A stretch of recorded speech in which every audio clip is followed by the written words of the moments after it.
एक समय की बात है। एक खूबसूरत से जंगल में काफी सारे पक्षी रहा करते थे।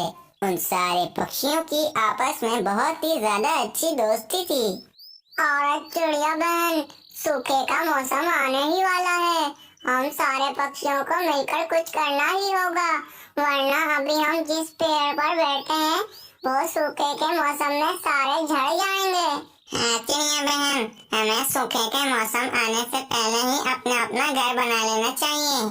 अरे पक्षियों, मैं क्या कहता हूँ, हम सारे पक्षी मिलकर एक बड़ा सा घर बना लेते हैं जिसमें हम सारे पक्षी मिलकर रह सकें। अरे हाँ कबूतर भैया, आप बिल्कुल ठीक कह रहे हो। हमें कुछ ऐसा ही करना चाहिए जिससे हम सारे पक्षी एक साथ मिलकर रह सकें। तो ठीक है चिड़िया बहन, हम सारे पक्षी मिलकर मेहनत करते हैं और एक बड़ा सा घर बना लेते हैं। वो सारे पक्षी बहुत ही ज्यादा मेहनती होते हैं, इसीलिए सूखे का मौसम आने से पहले वो सारे पक्षी मेहनत करना शुरू हो जाते हैं। वहीं दूसरी तरफ तीन उल्लू बहुत ही ज्यादा परेशान होते हैं। वो अपने रहने के लिए जगह तलाश कर रहे होते हैं, लेकिन उन लोगों को कोई भी जगह नहीं मिल रही होती है। वो उल्लू जिस भी जगह पर जाते वो वहाँ परेशान हो जाते हैं, क्योंकि वे उल्लू रात में जगते और दिन में सोया करते थे, जिसकी वजह से वे सारे उल्लू बहुत ही ज्यादा परेशान हो रहे होते हैं कि अब उनको रहने के लिए कौन सी जगह मिलेगी। वो तीनों उल्लू थक हार कर एक पेड़ के ऊपर बैठ जाते हैं और कहते हैं, अरे हमें तो कोई जगह मिल ही नहीं रही है, अब हम लोग क्या करें। मुझे तो बहुत नींद भी आ रही है, मैं कहाँ पर जाकर सोऊं। हाँ भैया, आप बिल्कुल ठीक कह रहे हो, मुझे भी बहुत ही नींद आ रही है। अरे भैया, हम लोग एक काम करते हैं, हम लोग इसी पेड़ पर सो जाते हैं। अरे नहीं नहीं छोटे, हम लोग इतनी शोर शराबे में नहीं सो सकते हैं। इतने सारे पक्षियों की आवाजें इस जंगल में फैली हुई हैं, हम लोग इतने शोर में भला कैसे सो सकते हैं। अरे उल्लू जी, आप कुछ भी करें, मुझे कोई अच्छी सी जगह रहने के लिए दे दें। अब मुझे बहुत ही जोरों से नींद आ रही है। कल रात को तो मैं दाना ढूंढ ढूंढ कर बहुत ही ज्यादा थक गई थी। अब मुझे सोना है। अरे सोना तो मुझे भी है, लेकिन मुझे कोई सोने की जगह ही नहीं मिल रही है। ऊपर से तुम दोनों भी मेरा दिमाग खराब कर रहे हो। अरे मैं क्या करूं, बस बहुत हो गया। अब तो एक ही रास्ता बचा है, हम सारे उल्लू मिलकर इन सारे पक्षियों को इस जंगल से बाहर निकाल देते हैं और खूब मजे से इस जंगल में रहने लगते हैं। पर भैया जी, वो सारे पक्षी इतनी आसानी से इस जंगल से नहीं जाएंगे। हमें कोई इगरम तिगरम करना होगा जिससे वो सारे पक्षी जंगल से बाहर चले जाएं। हाँ उल्लू जी, हमें उन पक्षियों पर जोर जबरदस्ती नहीं करनी चाहिए। हमें तो कुछ ऐसा करना चाहिए जिससे सांप भी जिंदा रहे और लाठी भी टूट जाए। अरे तुम उल्टी कहावत बोल रही हो। अरे ये ऐसी नहीं बल्कि ऐसी है कि सांप भी मर जाए और लाठी भी न टूटे, ये ऐसी कहावत है। तुम बिला वजह उल्टी कहावत बोलकर मेरा और दिमाग गर्म कर रही हो। अरे भैया जी, आप दोनों लड़ना बंद कीजिए। हमें कुछ सोचना होगा कि हम लोग क्या करें और इन सारे पक्षियों को इस जंगल से बाहर कैसे निकालें। हाँ छोटे, तुम बिल्कुल ठीक कह रहे हो। अरे छोटे, मैंने सुना है इस जंगल में एक तोता बहुत ही ज्यादा बुद्धू है। अगर हम उस तोते को बुद्धू बना दें तो हमारा काम बन सकता है। छोटे, तुम एक काम करो, तुम किसी भी तरह उस बुद्धू तोते को पकड़कर मेरे पास ले आओ। बस इतना सा काम कर लो। अब मेरे दिमाग में एक योजना आई है जिससे वे सारे पक्षी 2 मिनट में इस जंगल से निकल जाएंगे। ठीक है भैया जी, मैं अभी उस बुद्धू तोते को पकड़कर आपके पास लाता हूँ। फिर वे छोटा उल्लू इधर उधर जंगल में उस तोते को ढूंढने लगता है, लेकिन उस छोटे उल्लू को कहीं पर भी तोता दिखाई नहीं देता है। छोटा उल्लू देखता है कि सामने एक पेड़ पर एक घोंसला बनाकर बुलबुल बैठी होती है। छोटा उल्लू झट से उस बुलबुल के पास जाता है। बुलबुल बहन, मैं तोते का बहुत ही अच्छा दोस्त हूँ, इसलिए मैं तोते से मिलना चाहता हूँ। क्या आप मुझे बता सकती हैं कि अभी मुझे वो तोता कहाँ पर मिलेगा? हाँ हाँ उल्लू भाई, आपको सामने ही एक पेड़ पर एक तोता मिलेगा जो अपना घोंसला बनाकर हमेशा से उस पेड़ पर ही रहता है। इतना कहकर वे छोटा उल्लू उस तोते के पास जाने लगता है। फिर वे छोटा उल्लू उस तोते के पास आ जाता है और उस तोते से कहता है, अरे तोते भैया, मेरे उल्लू भैया आपसे कुछ जरूरी बात करना चाहते हैं, इसीलिए आप अभी मेरे साथ चलो।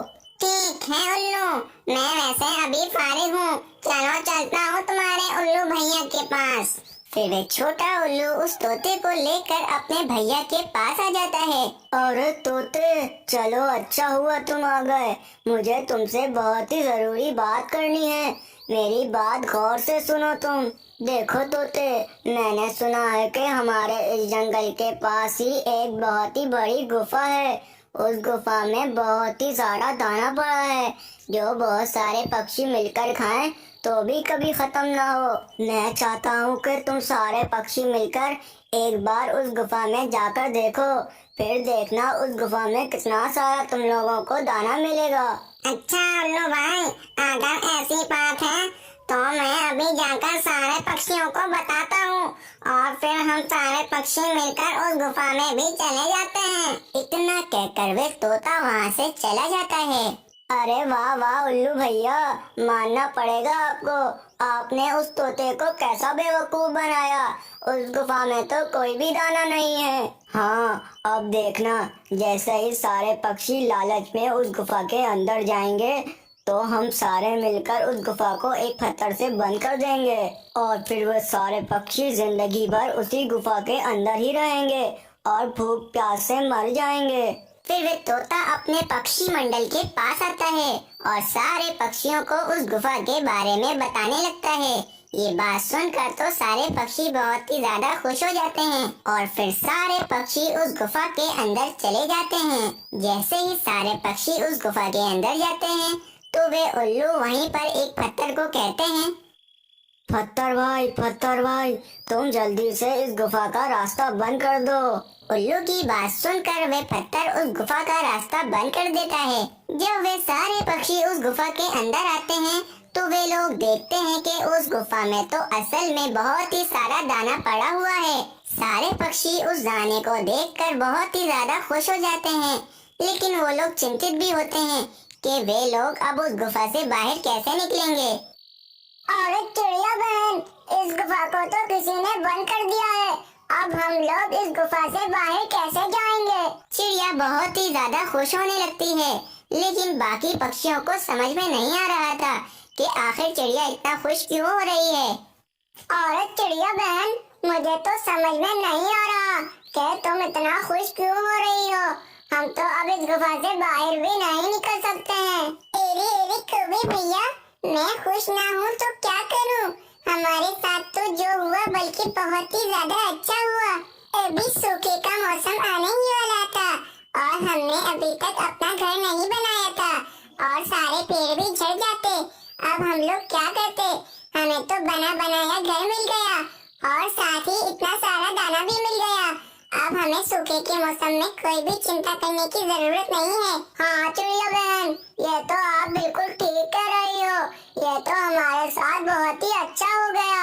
सारे पक्षी बहुत ही ज्यादा खुश हो जाते हैं और उस गुफा में आराम से रहने लगते हैं। सूखे का मौसम आ जाता है, अब तो सारे पेड़ झड़ जाते हैं, जिसकी वजह से अब उल्लू भी उन पेड़ों पे नहीं रह पा रहे होते हैं। सारे उल्लू बहुत ही ज्यादा चिंतित हो जाते हैं कि अब वो इस सूखे के मौसम में कहाँ पर रहेंगे और तो और उनको अपनी गलती भी समझ में आ जाती है कि उन लोगों ने उन पक्षियों के साथ बहुत ही ज्यादा गलत किया है। छोटे, हमने उन पक्षियों के साथ बहुत ही गलत किया था, शायद इसी वजह से हमें अब कभी भी आराम नहीं मिल सकेगा। मुझे तो लगता है वो सारे पक्षी भूख प्यास से मर चुके होंगे। भैया जी, हमें एक बार उस गुफा को खोलकर देखना चाहिए। हाँ चलो, हम उस गुफा के पास चलते हैं और उस पत्थर को कह देते हैं कि वो वहाँ से चला जाए। फिर वे उल्लू उस पत्थर के पास आ जाते हैं और उस पत्थर से कहते हैं, पत्थर भैया, तुम यहाँ से चले जाओ और इस गुफा का रास्ता खोल दो।